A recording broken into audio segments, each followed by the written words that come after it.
We are now exploring the Upper Chesapeake's eastern shore. And this video is about our adventures on the Choptank and the Little Choptank rivers. Staying on the path that I've chosen, straight up, come my way, and I'll see you at the top. 'Cause something's gonna happen in this story, and I can feel it coming, like the rising of the sun. So, we last left you in Solomon's Island, which was a delightful social stay, great little town. See why it is a cruising mecca. And then we had the choice. Do we continue up the west coast of the bay and get up to cities like Annapolis and Baltimore? Or do we head over to the eastern shore? And back into kind of more remote and small town areas. And we were kind of like still coming off our high from DC.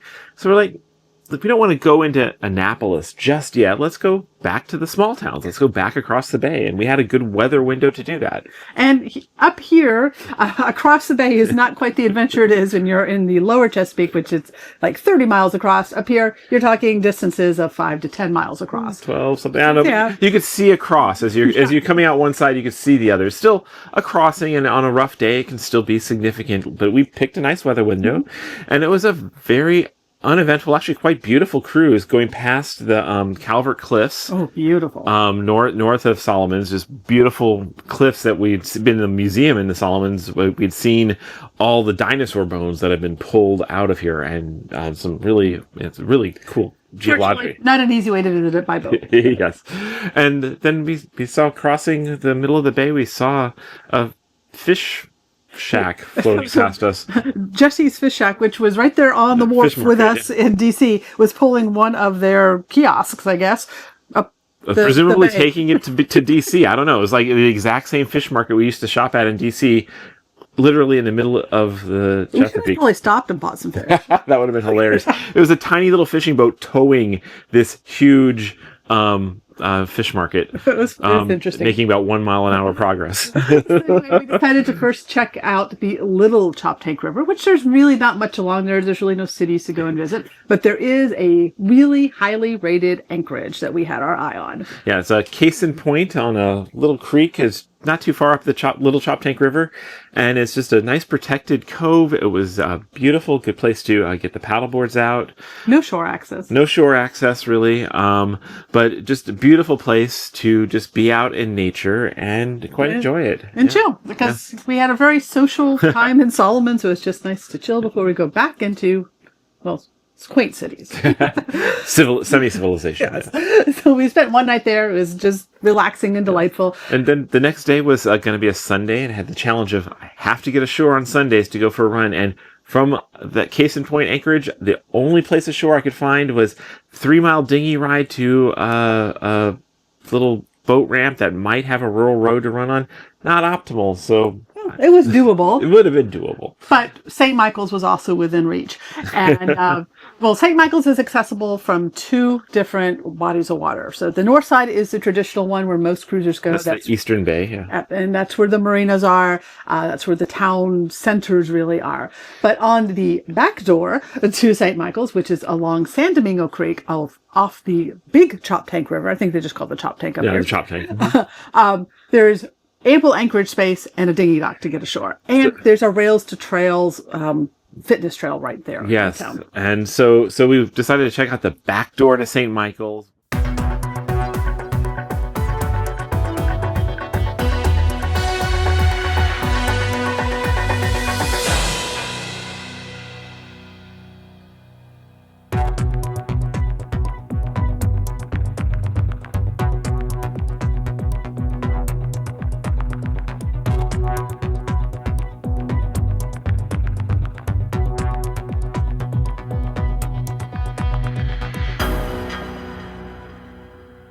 Up the Choptank River, went up the San Domingo Creek, and this is a perfect anchorage. It's a beautiful big space, room for plenty of boats, and then you just dinghy up the end of this creek, and the town has a lovely dinghy dock / also Fisher's Dock. And it's all right there. And it was perfect. And we really were impressed by St. Michael's. Enjoyed it a lot. St. Michael's has a great reputation for being welcoming to cruisers. It's a quaint town. It is apparently a destination for a lot of folks to come and visit. They have lots of small restaurants. There's a distillery, a winery, and a brewery. All in right one there. complex, yeah. There are 2 ice cream shops, locally made ice cream there. One is like the place that is known for, this is Justine's. It's like got the wall of milkshakes. It's world famous for milkshakes, different varieties. So they say. Yeah. Oh, they've got write-ups in like all around the world in newspapers. They had all the clippings. It was a really great place for milkshakes. And we only had 1 milkshake there. And then we had ice cream at the other place. Yeah. Mm-hmm. JoJo's, which is like also, across the street. Yep. A farm to cone type place there. So also exceptional. Lots of ice cream along the bay, we're finding. And then there's great restaurants all over town. We tried a Mexican place, the Ava's Pizza, which was decent. But we really enjoyed Foxy's, which is kind of a waterfront fish grill place. They had great fish tacos there, which were really a burrito. Fish burritos, and they have gluten-free wraps. So I really appreciate places that offer gluten-free options. Yes. So yeah, Foxy's is great. And then I guess one of the things that St. Michael's is most known for is the Chesapeake Bay Marine Museum. And it is, we're still a little museumed out from our time in DC and all the overwhelming amount of museums we saw. And it seems like every town in the Chesapeake has a marine museum or maritime museum and waterman's museum like this. But this is probably the nicest, most elaborate, really, really well done. We enjoyed our time there, and they have a preserved lighthouse also that you get to go up inside. One of the screw pile ones, right? Similar to the ones over in Solomon. So yes. Really interesting to see the differences between the 2 saved screw pile lighthouses. Yes. So yeah, we did do that for a couple hours before our brains were like, no more museums. No more museums. We still need some more recovery time. So we did end up spending 4 nights in St. Michael's. One day was a rainy day, so we spent it indoors getting some work done. Okay, so after St. Michael's, we had heard that Cambridge would be a next logical stop on the Choptank. Yeah, so this is the kind of the biggest town on the Choptank River. It's a little bit more commercial and industrial and has more stuff going on. It does not have a secluded or a very protected anchorage when you get up to it. So I'd researched the anchorage options. It's got a kind of big open river anchorage, a nice, highly rated marina right there at the entrance of their harbor, a small space in the harbor that maybe could anchor 1 boat.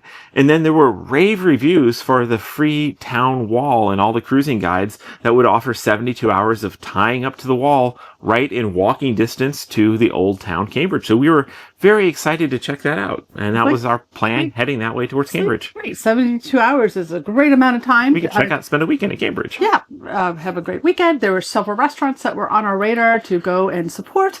And great. So we did first try the anchor. Oh, actually, on the way in, you did like one double check of the reviews. Yeah, we always like double check the logistics of arrival and instructions. And you just happened to spot one recent review that had just come in that the terms had changed on the town wall. It was no longer 72 hours. It was now 24.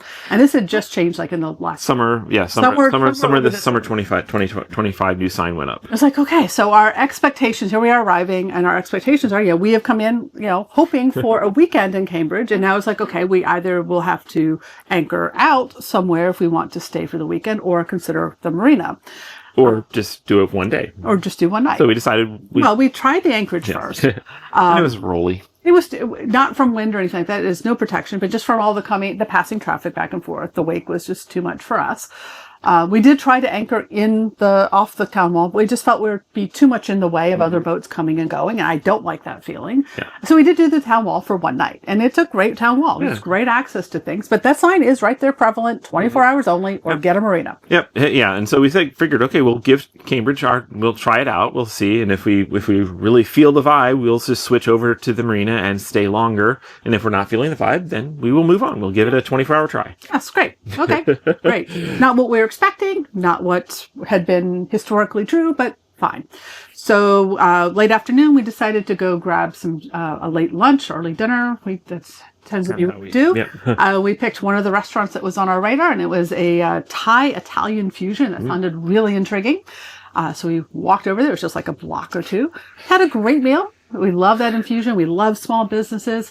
But when the bill came, each dish was charged 20% higher than what the menu had said.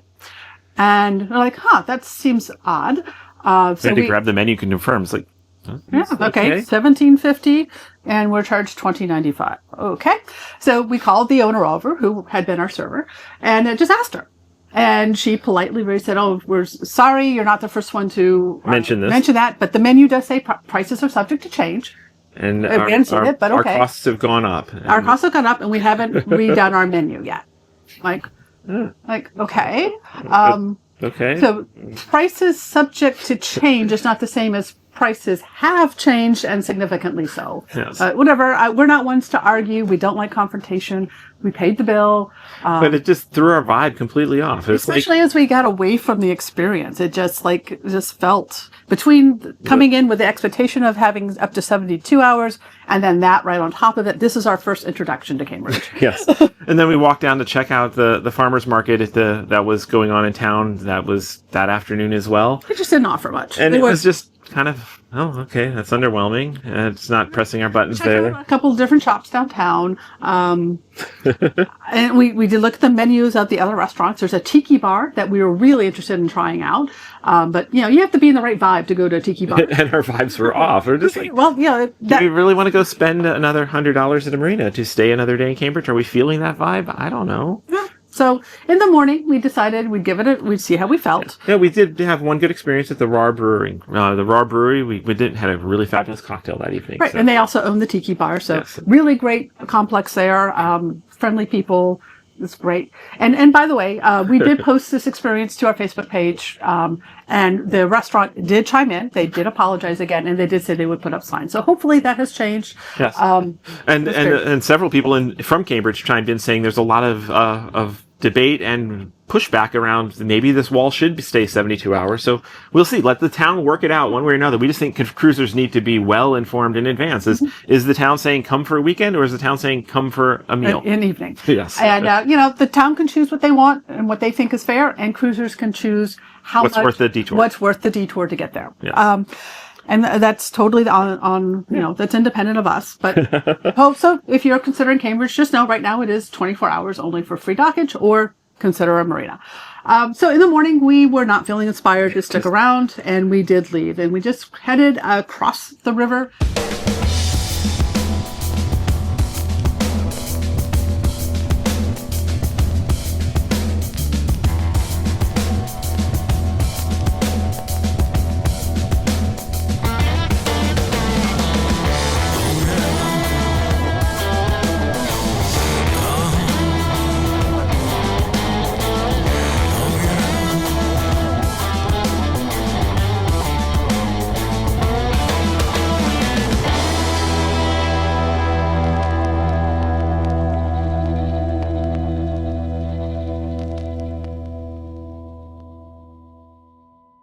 And found another great, spectacular little anchorage. Yes, this is La Trappe Creek. Is a beautiful anchorage with a spit of sand that is nicely protected, and just was a good place to go and spend a little chill time. Mm-hmm. Apparently, the sandbar there has been used in the past for raft ups and parties, things like that. So the owners has put up some really big signs for no trespassing. So there's definitely no shore access allowed there, and you do have a view of a big sign. Yeah, big ugly sign, but it's a beautiful anchorage. Other than that, and then next up was Oxford, the other big town big town, the other town on the Choptank River. And this one we had heard so much about because ice cream. I think we've had at least 5 or 6 or 7 people when they're telling us what to do on the Chesapeake is that make sure you go to Oxford. Best ice cream in America, best ice cream in the world.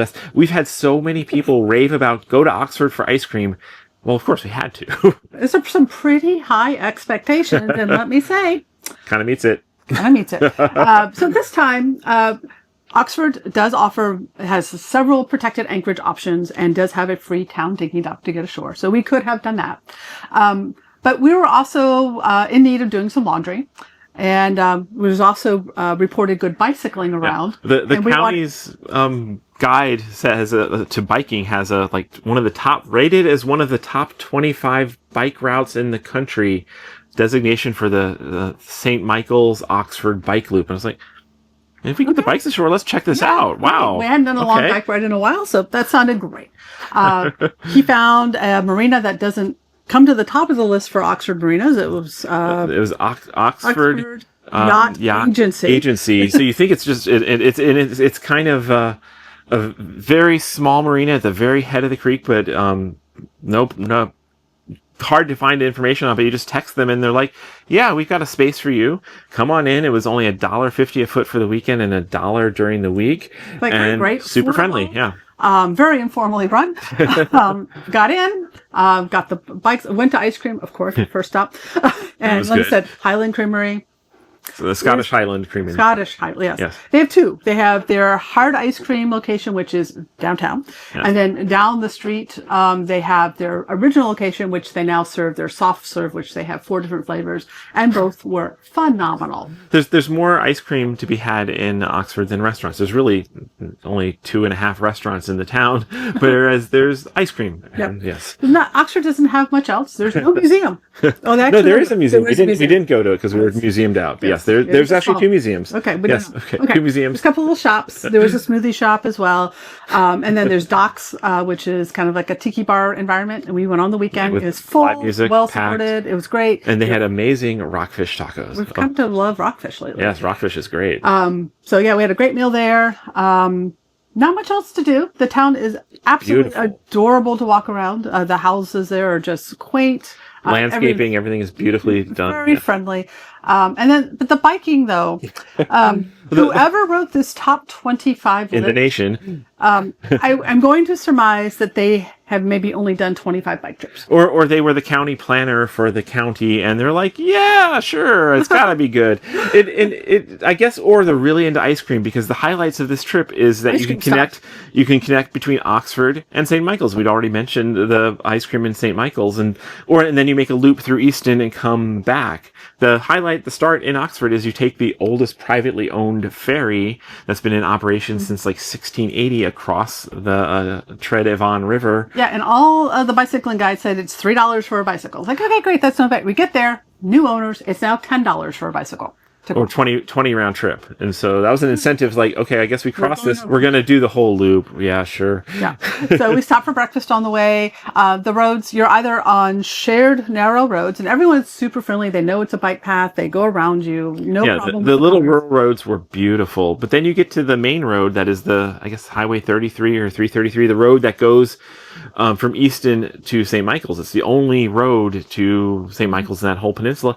And there's a lot of cars cruising by at 55, 60 miles an hour, non-stop. And you do have a very wide shoulder for bicycles. It's pretty littered, so you have a lot of debris. But you've got cars passing you. And for a road cyclist, that's fine. We prefer more pleasure cycling, where we've got like a dedicated bike lane and scenic, and just the noise of the cars. It was not unsafe, but it was not ride. Top 25. No. We did enjoy. We got the 26-mile loop. Went through the town of Easton, which is kind of another historic town. Found a grocery store to do a little paneer stuffing on the way. And then it's 11 miles, so we couldn't do any frozen goods or anything like that. So we did the 11 miles back to Oxford. We made a loop out of it. It was great to get on the bikes. Yes. I'm not complaining. Yeah. And then we did do an Instacart delivery from Easton just to really get more groceries. So yeah, we used kind of Oxford as a reprovisioning stop, catch up on tons of laundry. Yeah, we came in with a 2-night reservation over the weekend, so we paid the $1.50 a foot, and then we decided some winds were coming through. Small craft advisories, actually. Yeah, small craft advisories. And we could have just moved over to the anchorage in town. Would have been fine. But the rate to stay for the weekday is $1 a foot. And okay, we'll just extend until the winds are gone. And first night, fine. The second night, we're supposed to be there mid-afternoon. The marina owner comes over and says, hey, someone's coming in earlier than expected. Let's just move you to a different slip. I'm like... Move you to the T-head here at the end. Okay, the point of us staying was so we didn't have to deal with the winds on docking. It was kind of a tight little approach. It was a tight, tricky approach. And we're like... Oh, okay. Well, if we're gonna undock, I'm not docking in this. I'm not gonna dock again. So okay. We'll just make this a 3-night stay, and we'll just move to the anchorage. And the anchorage was perfectly fine, and that worked fine with the marina owner. It was perfectly cool. So we did try the anchorage as well, and use the dinghy dock to get ashore for more ice cream and running. We've been We did balancing the ice cream out by trying to get some good long runs in, because I think we actually went to that ice cream shop in Oxford 5 times. 3 or 4. And we bought quarts. And we bought big quarts to take with us, and and it's so good. So at different flavors every time. Oh my God. So, they really do it right. It is amazing and very affordable ice cream. So definitely. Yeah, that was the crazy thing. This is like cheap ice cream. Yeah, you get 3 scoops and get different flavors for $6. I mean, it's some of the cheapest and the best ice cream I've ever had. So yeah, Scottish Highland Creamery. Oh my God. Yeah, Go there. Definitely. It's a road trip destination for people. It's a boat trip destination. I see now why. So go there. Yep. All right. So Oxford was great. Once the winds died down, then it was time to leave the Choptank, and then we'll continue those stories because we're in a beautiful location right now. Another beautiful anchorage, yes. As we go, continuing up the Eastern Bay and Eastern Shore. Yeah. So okay. See you next time. Take care. We create these videos just for fun, and we love having you along for the ride. If you like this video, give us a thumbs up, leave a comment, or if you haven't already, subscribe to the channel. See you next time.